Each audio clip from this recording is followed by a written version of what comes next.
भारतीय संविधान एवं राज्य व्यवस्था में इस समय हम लोग राष्ट्रपति महोदय को पढ़ रहे हैं। यानी राष्ट्रपति कैसे बनता है, उसका निर्वाचन कैसे होता है, इस पे चर्चा हो चुकी है। उसकी योग्यता क्या है, उसे हम कैसे हटाते हैं, वो त्यागपत्र देगा तो किसे देता है ना। अगर उसे ऐसे अचानक में हटाना हो, आकस्मिक रूप से उसे हटाना हो, या उस संविधान का अतिक्रमण कर रहा तब हटाना हो, तो महाभियोग की प्रक्रिया भी हो चुकी है। इस समय हम बात कर रहे हैं किस पर, राष्ट्रपति की जो शक्तियां हैं, कार्यपालिकीय शक्ति पर हम लोग चर्चा कर चुके हैं। इस समय बात हो रही है विधायी शक्तियों की। विधायी शक्तियों पर भी इससे पहले हम लोग ऑफलाइन चर्चा कर चुके हैं, जिस पर ऑनलाइन कोई लेक्चर अवेलेबल नहीं है ना। उसको लेक्चर नहीं दिया गया ना, कोई वीडियो रिकॉर्डिंग नहीं हुई थी। यानी इसके पहले कार्यपालिका के भी हो चुका है, कार्यपालिका शक्ति हो चुका है और विधायी शक्ति हो चुका है। बस एक मैं थोड़ा सा आपको रिवीजन करवाऊंगा कि विधायी शक्ति में जो राष्ट्रपति है उसे क्या क्या शक्तियाँ प्राप्त हैं।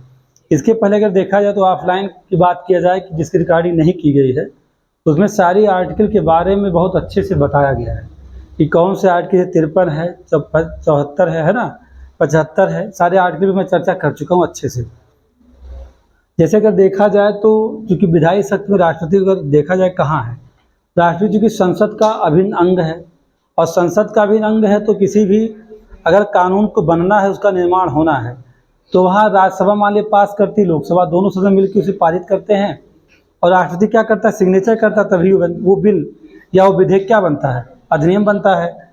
तो उसकी भूमिका ये है। दूसरी बात ये भी होता है कि राष्ट्रपति को राज्यसभा में 12 सदस्यों को मनोनीत करने का पावर मिला हुआ है, वो भी बात 83 में। संसद के दोनों सत्रों का अगर देखा जाए संयुक्त अधिवेशन बुला लेता है 108 में जाकर के। संसद का सत्र का आहूत भी करता है और सत्तावसान भी कर सकता है, और प्रधानमंत्री की सलाह पर लोकसभा का विघटन भी कर सकता है। ये सब उचित शक्तियाँ, लेकिन राज्यसभा का विघटन नहीं करेगा वो, है ना। प्रत्येक काम चुना हुआ तो आपको बता ही दिया मैंने। निर्वाचन आयोग की सलाह पर अगर मान लीजिए कोई सदस्य की नियोग्यता का निर्णय करना है, तो निर्वाचन आयोग की सलाह पर ही राष्ट्रपति क्या करता है, सदन के किसी भी सदस्य का योग्यता जो ना हो, निर्योग्यता जो धारण करता है, उसका निर्धारण भी करता है।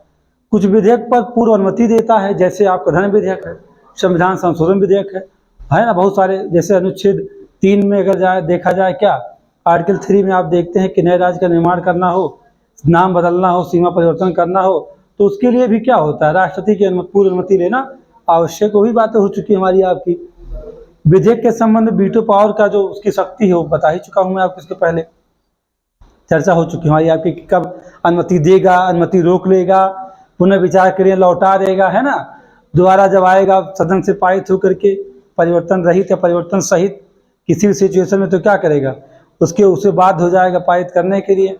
लेकिन पहली बार में अगर चाहे तो उसे क्या कर सकता है, वो जेबी वीटो का इस्तेमाल करते किसी विधेयक को खत्म कर सकता है। कौन, हमारा राष्ट्रपति। से चर्चा में कर चुका हूँ आपसे।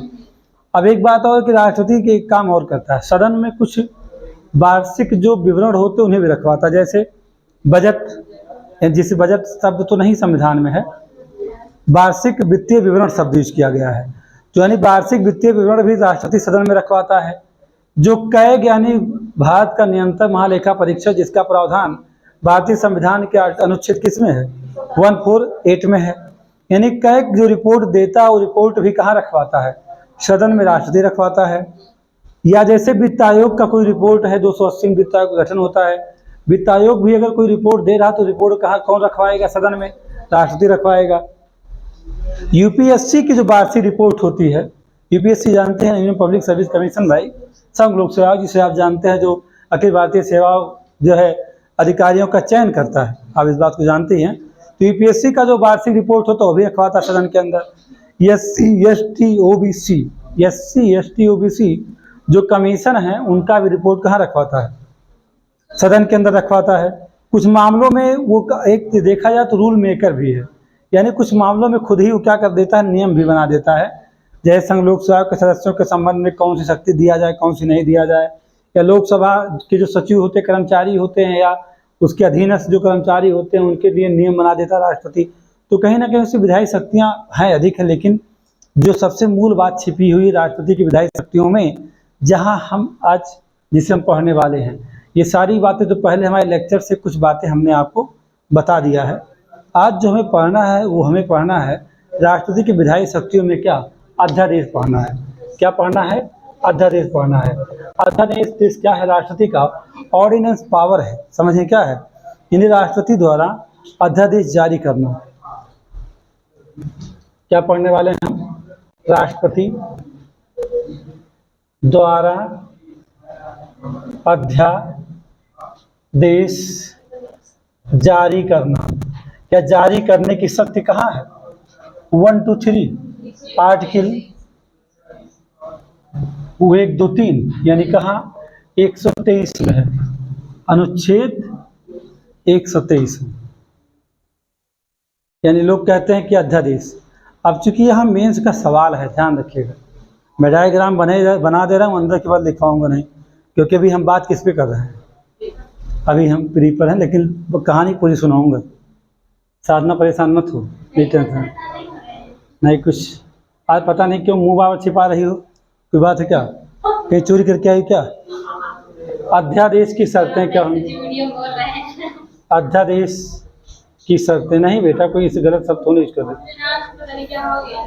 चलो तो होता रहता है, वो तो छोटी छोटी बातें हैं।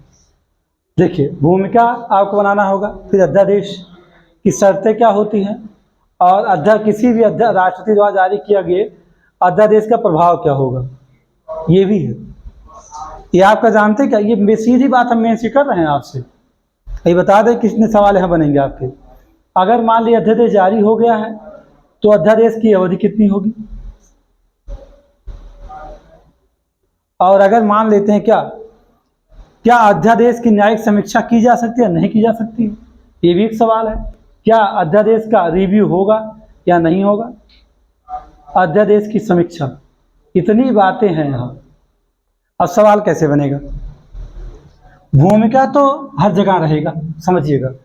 जब भी अध्यादेश की बात की जाएगी तो उसकी भूमिका की बात आप करेंगे, तो सभी जगह भूमिका की बात करेंगे, आप लिखना ही लिखना है आपको। लेकिन आपसे सवाल ये कर लिया जाए कि राष्ट्रपति द्वारा जारी किया जाने वाला अध्यादेश, या राष्ट्रपति को जो अध्यादेश जारी करने की शक्ति दी गई है वह किन शर्तों के अधीन है?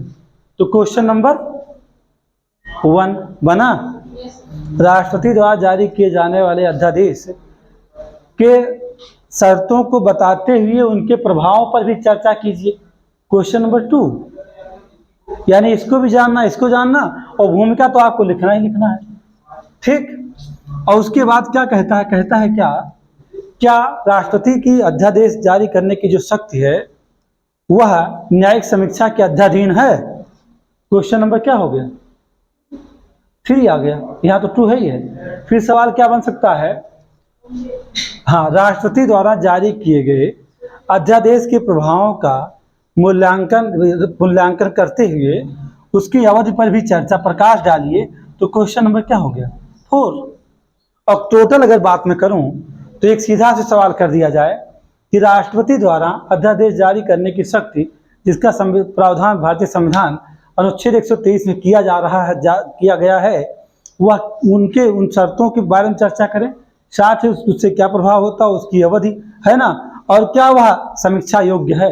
ऐसे प्रश्न एक साथ में बन सकते, ये है। अब कहेंगे क्या इसमें से कई बार पूछा है कि नहीं? सवाल जब भी पूछा जाएगा, आज से हो सकता है किसी साल शर्तों को पूछ लिया जाए, किसी सत्र में आपसे प्रभाव को ही पूछ लिया जाए, किसी सत्र में सिर्फ समीक्षा करवा लिया जाए। ऐसा भी हो सकता है कि आपसे पूरा एक साथ पूछ लिया जाए। ऐसा भी हो सकता है कि यहाँ सवाल पूछा ही ना जाए, यह भी हो सकता है। ये दोनों चीजें हैं, लेकिन आपको तो जानना पड़ेगा ही। तो अध्यादेश क्या होता है? एक कानून ही है, समझिएगा। पहले अगर हम भूमिका की बात करें, बहुत ही आराम से, नहीं समझ में आएगा तो बेटा आप पूछिएगा, आप लोग डरिएगा नहीं। ऐसा नहीं कि रिकॉर्डिंग चल रही तो आप बात नहीं कर सकते, हम उससे सवाल नहीं कर सकते हैं सवाल। जैसे अगर भूमिका आप शुरू कर रहे हैं लिखना, तो वास्तव में अध्यादेश क्या है? अध्यादेश कानून ही तो है,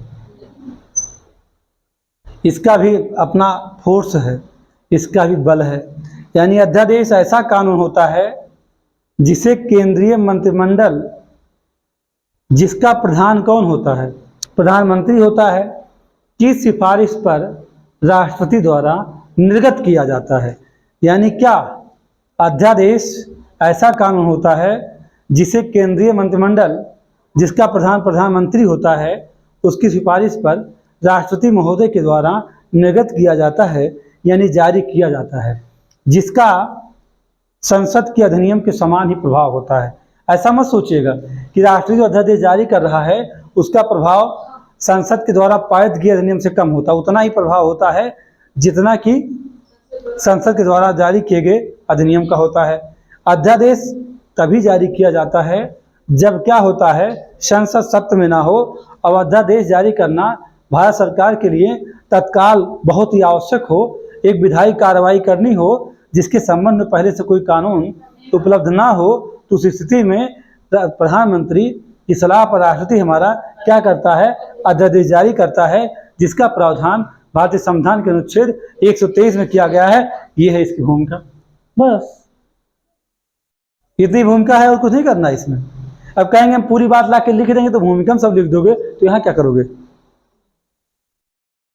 नहीं लिख पाओगे ना।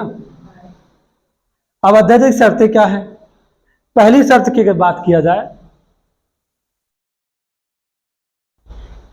सबसे पहले शर्त, अध्यादेश तभी आएगा जब संसद के दोनों सदन सत्र में ना हो। यानी सीधी एक बात है, क्या दोनों सदन सत्र में ना हो तभी आएगा, नहीं तो नहीं आएगा, ध्यान रखिएगा। अगर मान लीजिए संसद का कोई एक सदन सत्र में तो दूसरा ना हो, यह भी हो सकता है आपके सामने कि एक क्या हो, एक सदन सत्र में हो तो दूसरा ना हो, नहीं समझे क्या आप। जैसे मान लीजिए कि लोकसभा सत्र में है, राज्यसभा नहीं सत्र में, या राज्यसभा सत्र में है तो लोकसभा सत्र में नहीं है, ऐसी स्थिति में अध्यादेश जारी होगा और राष्ट्रपति को यह विश्वास हो जाए। दूसरा पॉइंट क्या बना देंगे यहाँ, राष्ट्रपति को यह विश्वास हो जाए कि ऐसी परिस्थिति विद्यमान हो गई है जिसके लिए कार्रवाई करना अति ही आवश्यक है और जिसके संबंध में कोई विधि नहीं, कानून नहीं है, तो वह तभी ऐसा करेगा नहीं। और विश्वास कौन दिलाएगा, मंत्रिमंडल दिलवाएगा, केंद्रीय मंत्रिमंडल का प्रधानमंत्री दिलवाएगा विश्वास कि इस समय ऐसे कानून की जरूरत है, ये कार्रवाई की जानी है, इसके संबंध में पहले से कोई कानून बना नहीं। जैसा कि पॉक्सो एक्ट के बारे में चर्चा होती रहती है, ऐसे ही तो हुआ था उसमें कि यार एक ऐसी घटना घटी जहां पर महिलाओं के विरुद्ध ऐसा अपराध हुआ, दुर्दांत तो रेयर से रेयर क्राइम कर दिया गया, जिसके लिए दंडित करने के लिए तत्काल में कोई ऐसी विधि नहीं थी, तो ऑर्डिनेंस राष्ट्रपति का आ गया था, बाद में उसको कानून संसद ने बना दिया। पॉक्सो एक्ट के बारे में मैंने चर्चा पहले आपसे किया ही है, तो तब ऐसा करेगा। दूसरी बात, दोनों शर्तें अगर पूरी हो जाएं, कौन सी, कि सदन सत्र में ना हो और राष्ट्रपति को मंत्रिमंडल विश्वास दिलवा दे कि विधायी कार्रवाई की जानी बहुत ही आवश्यक है, क्योंकि इसके संबंध में कोई और कानून है ही नहीं। जो घटना घटी है, जो कोई स्थिति बनी हुई है, उसमें क्या करना है, कोई ऐसी विधि हमारे पास नहीं जिससे हम दंड दे सकें या हम उस कार्रवाई को पूरा कर सकें, दंड ही नहीं, कोई विधिक कार्रवाई हो, किसी देश के साथ समझौता ही करना है, तो ऐसी स्थिति मान लीजिए कोई ऐसी तत्काल में कोई कानून नहीं है और सदन सत्र में नहीं है, तो क्या करोगे, ये तात्कालिक के लिए है, ऑर्डिनेंस आ जाएगा। ऑर्डिनेंस ही क्या है, अध्यादेश है, ठीक। तो अध्यादेश जारी तभी राष्ट्रपति करेगा, अन्यथा नहीं। ये किसकी बात हुई, ये बात हुई थी शर्तों की। अब बात करेंगे प्रभाव की। अध्यादेश का वही प्रभाव है ना जो प्रभाव संसद के द्वारा पारित किए गए विधियों का होता है। जो प्रभाव संसद के द्वारा पारित किए गए विधि का होता है वो किसी विधेयक मतलब अधिनियम का होता है, सेम वही प्रभाव अध्यादेश का होता है। ऐसा मत सोचिए कि अध्यादेश का प्रभाव नहीं है। राष्ट्रपति इन विषयों पर अध्यादेश जारी कर सकता है, ये भी एक शर्त यहाँ पर है। यहाँ प्रभाव का, यानी राष्ट्रपति किसी भी सब पर अध्यादेश नहीं जारी कर पाएगा। राष्ट्रपति को अध्यादेश जारी करने की शक्ति खाली कहाँ है, मात्र कहाँ है, जिन पर संसद को विधि बनाने की शक्ति है। अगर एक बात समझिएगा आप, अगर संसद को जिन विषयों पर विधि बनाने की शक्ति नहीं प्राप्त है उन पर राष्ट्रपति अध्यादेश जारी नहीं कर सकता है। तो संसद को इसके लिए विधि बनाने के जो विषय हैं, जब आप जाते हैं तो 97 है ना, उसमें संघ सूची आप पढ़े होंगे। संघ सूची में जो 57 विषय हैं या 100 हो, जो भी हो, तो उन संघ के जो विषय हैं उन्हीं विषयों पे संसद कानून बना सकती है, तो उन्हीं विषयों पर राष्ट्रपति अध्यादेश जारी कर सकता है। जैसे रेल मंत्रालय उसी में है, डाक विभाग वही है ना। तो इसी बहुत सारे विषय हैं। अब एक बात ये भी है, अब संसद को शक्ति कहाँ है और किस पे कानून बनाने की? जो समवर्ती सूची के विषय हैं उन पर भी उसे कानून बनाने की शक्ति प्राप्त है। किसे? जैसे 47 है, कितने 47 सब्जेक्ट हैं, जो भी हो समवर्ती सूची बना सकता है। और जो राज्य और संघ दोनों में ना हो, ऐसी स्थिति में क्या होगा? और सिर्फ शक्तियां संसद के पास होती हैं। तो संसद जिन विषयों पे कानून बना सकती है उन्हीं विषयों पर राष्ट्रपति हमारा अध्यादेश जारी कर सकता है। समझे आप? ये बातें यहीं पर हैं। दूसरी बात क्या है कि अध्यादेश की अवधि क्या होगी? संसद का कंफ्यूजन, संसद का अगर सत्र प्रारंभ हो गया है, ये समझिएगा, अवधि क्या होगी इसकी? वास्तव में अध्यादेश केवल 6 सप्ताह ही तो रह जाती है, क्योंकि मान लेते हैं जैसे संसद का सत्र शुरू होगा, संसद का जैसे सत्र शुरू हुआ उसे 6 सप्ताह के अंदर क्या करना होता है? उसे अनुमोदित करना होता है। अगर उसने अपना अनुमोदन दे दिया, अनुसमर्थन दे दिया, तो वह अस्थायी कानून बन जाएगा, वह अध्यादेश। अब अगर 6 सप्ताह बीत गए हैं और उसने क्या नहीं दिया है, अनुमोदन नहीं किया, और सत्र चल रहा हो, तो जानते हैं वह ऑर्डिनेंस क्या हो जाएगा? 6 सप्ताह खत्म होने के बाद अगर 6 सप्ताह का समय समाप्त हुआ तो ये समझ जाइएगा कि वह अध्यादेश भी समाप्त हो गया है, बचेगा नहीं। ये है उसकी अवधि की बात मैंने की आपसे, क्योंकि संसद 6 माह में एक बार उसकी बैठक होना अनिवार्य है। समझिए, दूसरी बात बता रहा हूँ, 6 सप्ताह में उसका अनुमोदन होना ही चाहिए। लेकिन वास्तव में अगर देखा जाए तो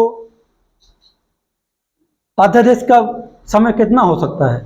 6 माह होगा ना, क्योंकि संसद का सत्र कितना होता है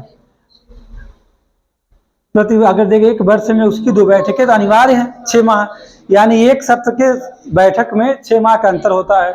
यानी मान लीजिए अध्यादेश आ गया तो बैठक अभी हुआ हो तो 6 माह बाद ही तो बैठक होगा। यानी कोई भी अध्यादेश हो तो वो 6 माह 6 सप्ताह लागू हो सकता है। यानी आप क्या कह सकते हैं, 7 कितना हो जाएगा भाई? 6 माह 6 सप्ताह, यानी कि 7 माह 12 दिन। ये ध्यान रखिए, जो अवधि की बात बोल रहा हूं, यानी यह 7 माह 12 दिन रह सकता, बस याद नहीं अध्यादेश की अवधि। ये रियल टाइम मैंने बता दिया। वैसे क्योंकि ये बात तो लिखी नहीं गई वहाँ ना, मतलब सीधी बात की संसद का सत्र 6 माह पे एक बार होता है, आप जानते हैं। और ऑर्डिनेंस आया तो 6 माह तो रहेगा ये अध्यादेश, लेकिन अनुमोदन करना 6 सप्ताह में जैसे सत्र शुरू होगा। और यानी क्या हुआ, तो 6 माह तो मिला ही किसको? इस अध्यादेश को लागू होने के, लागू रहेगा, उसका प्रभाव बना रहेगा। और 6 सप्ताह और कहाँ मिल गया अनुमोदन में? तो 6 सप्ताह में अनुमोदन करेगी अपनी कौन संसद, और नहीं किया तो वहीं समाप्त हो जाएगा कौन? अध्यादेश समाप्त हो जाएगा। तो यानी टोटल कितना समय हो जाता है? 7 माह 12 दिन। ठीक, समझ गए मेरी बात? क्या अध्यादेश की जो शक्ति है राष्ट्रपति की, वह न्यायिक समीक्षा के अधीन है? बिल्कुल है, क्योंकि आर्टिकल 13 अनुच्छेद 13 जब आप पढ़ते हैं, यानी आर्टिकल 13 जब पढ़ते तो वहां लिखा है कोई विधि, अध्यादेश, नियम, विनियम, रूढ़ि प्रथाएं जो भी मूल अधिकारों से असंगत होंगी वह वहां तक शून्य जहां तक वह असंगत होंगी। तो वहां अध्यादेश शब्द का प्रयोग कर दिया गया है। और अध्यादेश एक विधि है, तो जाहिर सी बात है निर्वाचन करने का, उसकी समीक्षा करने की शक्ति किसके पास है? सुप्रीम कोर्ट के पास है। यानी न्यायपालिका अध्यादेश का न्याय पुनर्विलोकन कर सकती है, न्यायिक समीक्षा कर सकती है, दोनों काम उसके पास है, वो कर सकती है। इतनी बातें आप समझ गए होंगे, तो ये बात समझिए कि राष्ट्रपति का क्या है, अध्यादेश की शक्ति है। अब तक आप इस बात को जानते रहे होंगे कि अध्यादेश की जो अवधि होती है वो 6 माह होती है, लेकिन आपको बता दें इसकी अवधि वास्तव में 7 माह 12 दिन होती है, क्योंकि वो 6 माह के बाद भी बनी रहती है। तब तक हमारे सदन सत्र में आ चुका है तो वो सभी नहीं कर रहा है, तो सदन के पास टाइम 6 सप्ताह का है, और उस अध्यादेश के बने रहने का समय सदन शुरू होने के 6 सप्ताह तक है। तो यानी अगर ऐसे देखा जाए तो 7 माह 12 दिन का समय हो जाता है। वैसे मोस्टली लोग कहते हैं कि 6 माह तक अध्यादेश रहता है, लेकिन नए तरीके से सवाल बनाया जाए तो आपको बेहोश करने के लिए पर्याप्त है 7 माह 12 दिन। ये थी क्या राष्ट्रपति के अध्यादेश की शक्ति। इसके बाद राष्ट्रपति की शक्ति क्या है?